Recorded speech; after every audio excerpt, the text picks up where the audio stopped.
I bet you didn't know how crucial the workplace safety is in today's rapidly evolving world. Ensuring the well-being of employees is paramount for any organization. This is where ISO 45001-2018 comes into play. It is an international standard that provides a framework for organizations to establish, implement, maintain, and continually improve an occupational health and safety management system. This standard emphasizes a proactive approach to risk management and accident prevention, fostering a positive safety culture within organizations. By adhering to its guidelines, businesses can create a safer and healthier work environment for everyone. ISO 45001-2018 is applicable to organizations of all sizes and industries. It provides a systematic approach to managing occupational health and safety risks and opportunities. The standard is designed to be integrated into an organization's existing management systems, ensuring a holistic approach to safety and health. Its ultimate goal is to prevent work-related injuries, ill health, and fatalities, promoting a positive work environment for all stakeholders. Clause 4.1 of ISO 45001-2018 focuses on understanding the organization and its context. This involves identifying internal and external issues that can impact the occupational health and safety management system. It is crucial for organizations to have a clear understanding of their operational environment to effectively manage occupational health and safety risks. Internal issues refer to factors within the organization that can influence its ability to achieve its occupational health and safety objectives. These can include the organization's culture and values regarding safety, the level of employee training and awareness, the availability of resources and communication channels within the organization. External issues. The wider picture. External issues are those arising from outside the organization. These can include legal and regulatory requirements related to occupational health and safety, economic conditions, technological advancements, and social and cultural factors. Clause 4.1 in Action, Real-World Examples. Imagine a construction company operating in a country with strict safety regulations. They must adhere to numerous guidelines to ensure the safety and well-being of their workers. This includes regular safety drills, proper use of safety gear, and constant monitoring of the work environment. An internal issue could be the lack of skilled supervisors to oversee safety protocols on site. Without experienced supervisors, the risk of accidents increases and the company may face legal consequences and financial losses. An external issue could be the sudden change in weather conditions, exposing workers to extreme heat. This can lead to heat-related illnesses, reducing productivity and increasing medical costs. Both these issues can significantly impact the company's occupational health and safety performance. Addressing these challenges requires a proactive approach, including continuous training and investment in safety measures. In another scenario, consider a software development company. This company relies heavily on the mental acuity and creativity of its employees to deliver high-quality software solutions. An internal issue could be the increasing number of employees reporting work-related stress due to long working hours. Prolonged stress can lead to burnout, reducing overall productivity and increasing turnover rates. An external issue could be the rising societal awareness about mental health, putting pressure on the company to address employee well-being. Companies must implement wellness programs and provide support to ensure a healthy work environment. Clause 4.2. Navigating the needs and expectations of interested parties. Clause 4.2 of ISO 45001-2018 emphasizes the importance of understanding the needs and expectations of interested parties. These are individuals or groups that can affect or be affected by the organization's occupational health and safety performance.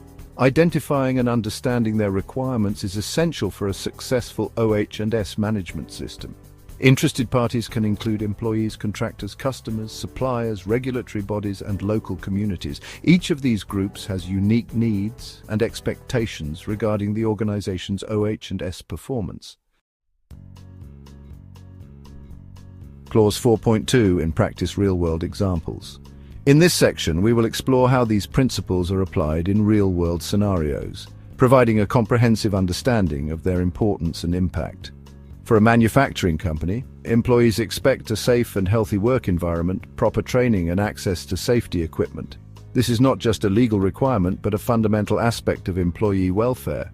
Ensuring that workers are well trained and equipped with the necessary safety gear can significantly reduce workplace accidents and enhance productivity. Safety equipment, such as helmets, gloves, and protective clothing, plays a crucial role in safeguarding employees from potential hazards. Regular maintenance and checks of this equipment are essential to ensure they provide the intended protection.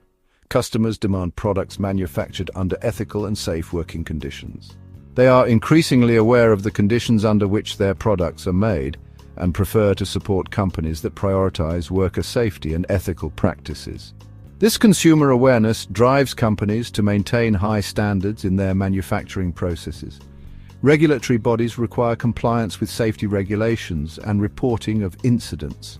Regular audits and inspections are conducted to ensure that companies adhere to these regulations. Non-compliance can result in severe penalties and damage to the company's reputation. Understanding these diverse needs is crucial for the company to maintain its license to operate and its reputation. A proactive approach to safety and compliance not only protects employees but also builds trust with customers and regulatory bodies. In a hospital setting, patients expect to receive medical care in a safe and hygienic environment. This includes clean facilities, sterile equipment, and adherence to strict infection control protocols. Patient safety is paramount and directly impacts the quality of care provided. Employees, including doctors, nurses, and support staff, need to be protected from infections and hazardous materials. This involves the use of personal protective equipment, proper training in handling hazardous substances, and regular health checks to ensure their well-being. Suppliers need to ensure that medical equipment and supplies are delivered and handled safely. This includes proper packaging, transportation, and storage to prevent contamination and ensure that the supplies are in optimal condition when they reach the hospital. Practical tips for compliance: putting theory into action. In this section, we will explore actionable steps that businesses can take to ensure they are meeting the necessary compliance requirements effectively. Here are some practical tips for businesses to comply with clauses 4.1 and 4.2. Conduct regular risk assessments. This involves identifying potential hazards and evaluating the risks associated with them. By doing so, businesses can proactively address any issues before they escalate. Regularly assess internal and external issues that could impact OH&S.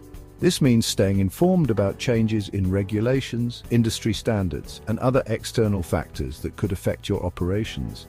Establish clear communication channels to ensure that everyone in the organization is aware of these issues and can respond appropriately.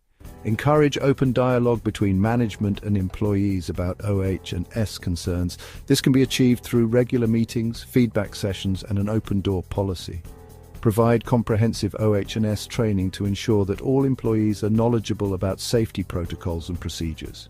Ensure employees are aware of their roles and responsibilities regarding safety. This includes understanding the specific tasks they need to perform to maintain a safe working environment. Consult with interested parties such as safety experts to gain additional insights and recommendations. Actively seek input from employees, customers, suppliers, and other stakeholders on OH&S matters. This feedback can provide valuable perspectives and help identify areas for improvement. Regularly review and update the OH&S management system based on this input. Regularly review and update the OH&S management system.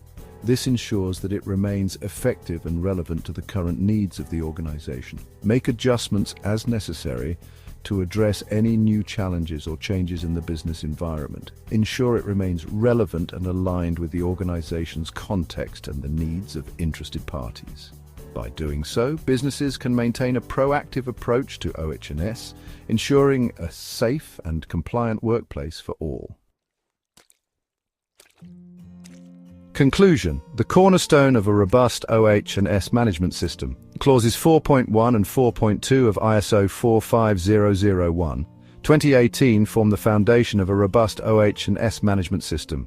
By understanding the organization and its context, and by identifying and addressing the needs and expectations of interested parties, businesses can create a work environment that prioritizes the well-being of everyone involved. This proactive approach not only minimizes risks, but also fosters a culture of safety, leading to improved productivity, employee morale, and overall organizational success.